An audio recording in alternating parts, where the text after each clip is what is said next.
21वीं सदी की नारी है, घूंघट की आड़ में केवल शर्माती नहीं है। अगर हक की बात आए, अधिकार की बात आए, तो सामने से शेरनी की तरह गुर्राती भी है। 21वीं सदी की नारी। इंसान में 3 क्वालिटी है, त्याग, सहनशीलता और क्षमा। तो इंसान महान है, लेकिन एक स्त्री जन्म से 3 क्वालिटियों के साथ आती है, वो जन्मजात महान है। अंतर्राष्ट्रीय महिला दिवस की असंख्य शुभकामनाएं। क्योंकि आज शनिवार का दिन है और हमें लगा कि शायद छुट्टी संडे को होगा, और हमें ये भी लगा कि शनिवार को शायद सदन चलेगा, सदन में बहस होगी।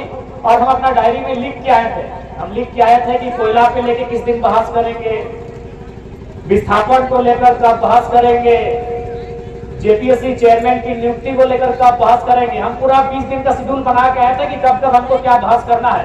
और 8 तारीख को, चूंकि हमको आइडिया नहीं था कि 8 तारीख को शनिचर होगा, छुट्टी मिलेगा, आज हम अपनी डायरी में लिख के आए थे कि जब 8 तारीख को मेरा सदन में, विधानसभा के अंदर जब मेरा बात रखने का समय आएगा, तो आज हम सरकार आसन के माध्यम से, आसन यानी जो सदन है, जो स्पीकर है, उनके माध्यम से राज्य की सरकार से आज हमारा मांग होता, डिमांड होता कि राज्य में 33% आरक्षण महिलाओं को तमाम नौकरियों में दिया जाए। ये मांग आज हम करने वाले थे,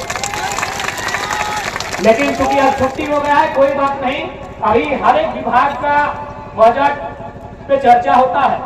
जैसे कल ग्रामीण विकास पंचायती राज के बजट पे चर्चा था, परसों कृषि विभाग के बजट पे चर्चा था, तो जिस दिन महिला कल्याण बाल विकास के बजट पे चर्चा होगा, हम आपको कह के जा रहे हैं, और हम जो कहते हैं वो करते हैं। जब चर्चा होगा और उस चर्चा में जब हम भाग लेंगे, तो पूरी मजबूती के साथ कहेंगे कि हमारी बहनों को, हमारी दीदियों को, आधी आबादी को कम से कम अभी 1/3 आरक्षण इस राज्य में देने का काम करें, तमाम नौकरियों में। चाहे वीडियो बनने का बात हो, सीईओ बनने का बात हो, दरोगा बनने का बात हो, हवलदार बनने का बात हो, इंजीनियर बनने का बात हो, इस राज्य की तमाम नौकरियों में 100 में 33 महिलाओं को सुनिश्चित करना होगा। ये मांग रखेंगे, क्योंकि ये समय, ये 21वीं सदी का समय है। निसंदेह ये समय महिला सशक्तिकरण का है, लेकिन हमें इस बात को नहीं भूलना होगा, जैसा दमयंती दीदी ने अपनी व्यथा को सुनाया, देवेंद्र दादा ने भी अपनी व्यथा को सुनाया, कि हमने संघर्ष किया है, सरकारों ने प्रयास किया है, और आम जनमानस में भी एक चेतना जगी है कि समय बदला है। लेकिन इसके बाद भी हमें इस बात को मानना होगा कि आखिर ये जो समाज है, जो कई हजार सालों से जिसका अस्तित्व है, इसकी सोच कहीं ना कहीं पुरुष प्रधान रही है। ये जो समाज है, इस समाज का जो आधार है, इस समाज का जो व्यवहार है, ये आपको मानना होगा। भले वो आपके भाई हैं, आपके चाचा है, आपके मामा है, या आपके पति हैं, या आपके कोई भी है तो पुरुष। और ये समाज का जो आचरण रहा है, व्यवहार रहा है, वो कहीं ना कहीं पुरुषवादी रहा है। इसीलिए तो सन 1950 में इस देश के राष्ट्रपति बने थे डॉक्टर राजेंद्र प्रसाद। 75 साल बाद आज इस देश की राष्ट्रपति है द्रौपदी मुर्मू। उनको भी राष्ट्रपति बोला गया था, और आज इनको भी राष्ट्रपति बोला जाता है। यानी 75 सालों में इस पुरुष प्रधान देश को महिला के लिए वो शब्द नहीं मिला कि अगर महिला यहाँ आएगी तो उसे क्या कहेंगे। अरे भाई ठीक है, पुरुष राष्ट्रपति हो सकता है, एक महिला के लिए तो अलग शब्द होना चाहिए था, या फिर कोई ऐसा शब्द चुनते राष्ट्रपति के लिए जो दोनों के लिए होता। बताइए, राष्ट्रपति महिला के लिए उचित है? यानी 75 सालों में इस देश के बुद्धिजीवी लोगों को एक शब्द नहीं मिला कि अगर कोई महिला यहाँ पे आएगी तो उसे क्या कहेंगे। राजेंद्र प्रसाद भी राष्ट्रपति, डॉक्टर एपीजे अब्दुल कलाम भी राष्ट्रपति, प्रणब मुखर्जी भी राष्ट्रपति, और प्रतिभा सिंह पाटिल और द्रौपदी मुर्मू भी राष्ट्रपति। तो ये आपको मानना होगा, ये पितृ प्रधान सोच की देन है। अभी एक हम लोग कहावत पढ़ते हैं अंग्रेजी में, मैन इज मॉर्टल। कहा भाई वोमेन कहाँ चली गई? वो अमृत पी क्या है क्या? पढ़ा है अपने अंग्रेजी में कहावत होगा, मैन इज मॉर्टल। मैन माने क्या? पुरुष। महिला कहाँ चली गई भाई? तब दोनों शब्द दोनों को इंक्लूड कहने किए कि man and women are immortal, sorry mortal. तो कहीं ना कहीं ये जो सोच रही है, सोच हजारों सालों की है। अब ये छोटा सा उदाहरण देते हैं, क्योंकि इस उदाहरण को देने के बाद हो सके मेरी बहुत सारी लोग आलोचना करें, हमारी बुराई, हमारा टांग खींचे, लेकिन सच बात सुनाते। अभी सपोज है हमारी कोई नानी है, दादी है, चाची है, मामी है, मौसी है, अगर वो अपने पति के जिंदा रहते अगर स्वर्ग सिधारती है, 70 साल उम्र, 80 जितना भी 100 साल ही कहना है, हम उनको क्या कहते हैं? सुहागन कहते हैं ना। यानी पति जिंदा है और अगर वो स्वर्ग सिधारती है, सुहागन। लेकिन बेचारी अगर पति पहले गुजर जाए तो अभागन। एक छोटा सा लॉजिक देखिएगा, जनरली यहाँ जितने लोग शादीशुदा हैं, भाई हम भी नहीं है और देवता दादी नहीं है, तो जितने लोग शादीशुदा हैं, बेबी भी नहीं की अभी, तो जितने लोग शादीशुदा है, आप थोड़ा सा स्टडी किया, जितने हैं जितने हैं, नहीं करने से भी 2-3 हजार लोग हैं, इनमें से नहीं करने से भी 1000 लोग शादीशुदा हैं। आप हमको एक रिपोर्ट बताइए तो कि लड़का का उम्र ज्यादा है कि लड़की का? लड़का का। एक दो को अपवाद होगा, मुश्किल से एक भी, हमें लगता है यहाँ एक भी नहीं होगा। यानी 1000 में 1000 जो शादी हुआ है उसमें लड़का 5 साल लड़की से बड़ा है, कोई 10 साल बड़ा है, कोई 4 साल बड़ा है, कोई 15 साल बड़ा है कि नहीं? और आप क्या चाहते हैं? एक तो अपनी उम्र की छोटी लड़की से शादी भी की है और चाहते हैं मेरा जीते जी तुम मरेगी तब तुमको सुहागन करे। यानी एक तो कम उम्र में शादी करके लाए हैं और क्या चाह रहे हैं कि हमसे 2 साल पहले ही मर जाओ भाई। हो सके मेरे इस स्टेटमेंट के बाद मेरी लोग आलोचना करें कि आप ये क्या कर रहे हैं, लेकिन थोड़ा सा दिमाग से सोचा जाए, ये व्यवहार उचित नहीं है, क्योंकि सोच पुरुषवादी है। इस समाज का निर्माण ही पुरुषवादी सोच से हुआ है। सिंपल बात है कि तुमसे शादी भी करेंगे, तुम छोटी है हमसे 10 साल और हमसे 10 साल पहले से गुजर जाओ तब ठीक है। इसलिए चूंकि ढांचा पुरुष प्रधान का रहा है, बदलाव हुए हैं, संघर्ष हुआ है, महापुरुष चाहे ज्योतिबा फुल्ले रहे, डॉक्टर भीमराव अंबेडकर रहे, यह तमाम महापुरुष संघर्ष किए हैं, लड़ाई लड़े हैं। लेकिन यह भी सच्चाई है कि 75 साल में महिला अगर इस राष्ट्र की संवैधानिक सर्वोपरि पद पर आ जाए तो उसके लिए एक शब्द नहीं खोज पाए हैं, यह भी सत्य है हमारे देश का। खैर, दमयंती दी ने जो हमारी तमाड़ की विधायक की प्रत्याशी रही हैं, बहुत सुंदर इन्होंने कहा कि जब आप इतिहास को लिखेंगे आने वाली पीढ़ियां आपकी कसमें खाएंगी। आज नारी सशक्तिकरण का दौर है और हमें पूर्ण आशा है इस दौर को सबल करने के लिए आप तमाम हमारी दीदियां, हमारी बहनें पीछे नहीं हटेंगी। सबसे महत्वपूर्ण बात और एक बात दीदी लोग, क्योंकि हमेशा इस विषय पे आता है, पुरुष और नारी की जब बात आती है तो लोग कहते हैं कि नारियां कोमल होती हैं, और अक्सर कविताओं में देखिएगा, शेरो शायरी में आप पढ़िएगा, जब एक स्त्री की बात आती है तो कोमल, सरल, नाजुक इन शब्दों का प्रयोग किया जाता है। क्योंकि मैं आपको कहना चाहूंगा, जितनी मेरी दीदियां हैं, अगर कोई इन शब्दों का आपके लिए प्रयोग करे तो उसमें हतोत्साहित होने की आवश्यकता नहीं है। ये विधि का निर्णय है आपके लिए।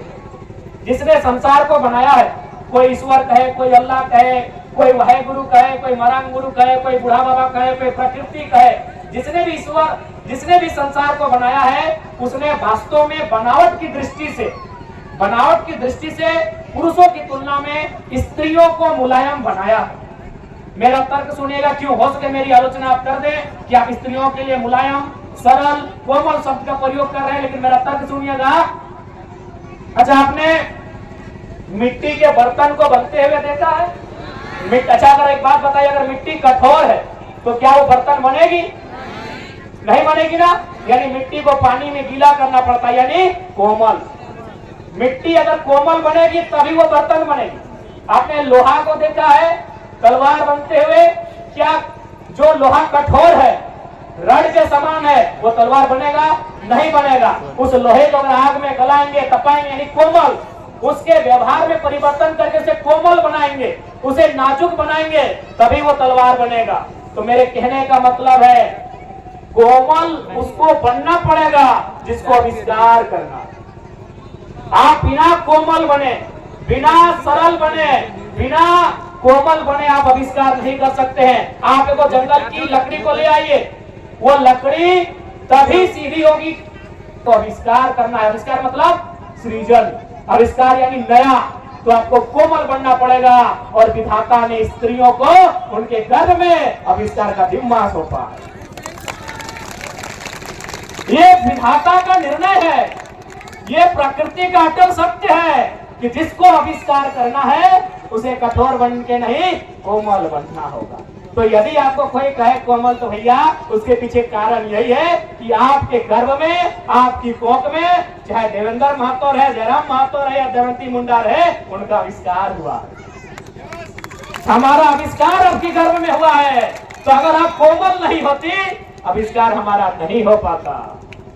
मिट्टी बर्तन तभी बनेगी जब वो कोमल बनेगी, कठोर मिट्टी से बर्तन नहीं बनता है। तो यदि इस तर्क को जानना होगा कि विधाता ने स्त्री के बनावट को कोमल सांचे में इसलिए ढाला है तो उसके गर्भ से सृष्टि का सृजन होना है। और क्योंकि समय नहीं है, हमको भी फिर धनबाद जाना है, फिर सुबह रांची आ जाना है, बड़ी भागना है। इतना कहेंगे कि स्त्री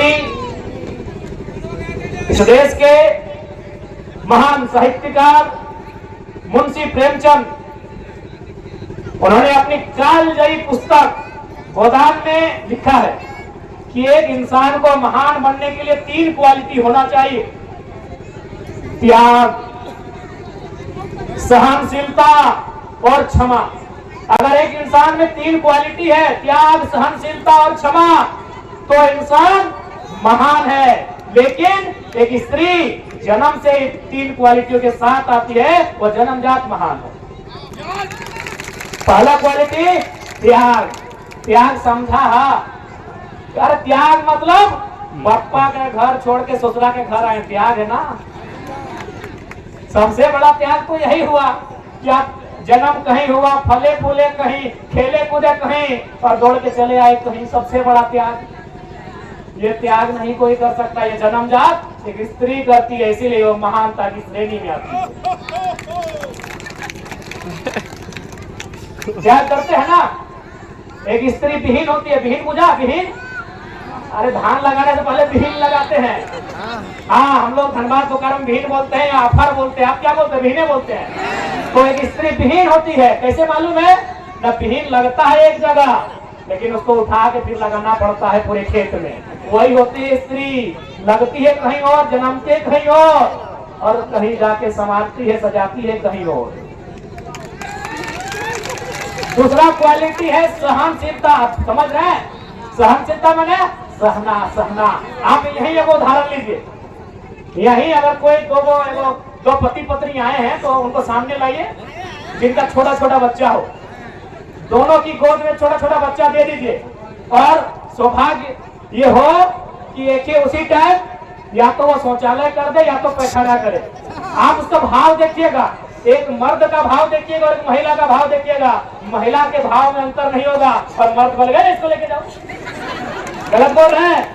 सहनशीलता यानी धरती के बाद किसी में अगर सहने की क्षमता है, एक स्त्री में। छोटा सा ट्राई कर लीजिएगा, एक बच्चा पति को एक पत्नी को दीजिएगा और उसी समय वो 1 नंबर या 2 नंबर कर दे, उसके भाव से पता चल जाएगा। तो बोलेगा तुरंत इसको दूर करो, कपड़ा बदलो, महिला कुछ नहीं बोलेगी। क्योंकि इस धरती, क्योंकि धरती बहुत कुछ सहती है, धरती भी एक माँ के रूप में है। धरती के बाद अगर इस दुनिया में कोई सहने जानती है, एक स्त्री जानती है। तीसरा क्या है? क्षमा। अभी अगर लड़का लोग झगड़ा करे, अरे फलना जगह हमारा झगड़ा हुआ, अरे कोई बात नहीं, पहचान के रखो कौन कौन है। 2 दिन बाद पटका पट्टी करेगा, 4 दिन बाद पटका पट्टी करेगा, 1 साल बाद पटका पट्टी करेगा, मेला के बदले अगला साल बाद मेला में बदला घुमाएगा। अब सोच के देखिए, अगर स्त्री का भी वही व्यवहार हो जाए तो देश में रोज नया महाभारत होगा। इसलिए स्त्री क्या करती है कि जाओ माफ कर, तुम हमको दुख दिया, तुम हमको सताया, तुम हमको धोखा दिया, तुम हमारे साथ क्या किया, जाओ अपना दिल को बड़ा किए, तुमको माफ कर दिया। एक जीवन काल में अपने बाल्य काल से युवा अवस्था से लेके इस संसार को त्यागने तक एक स्त्री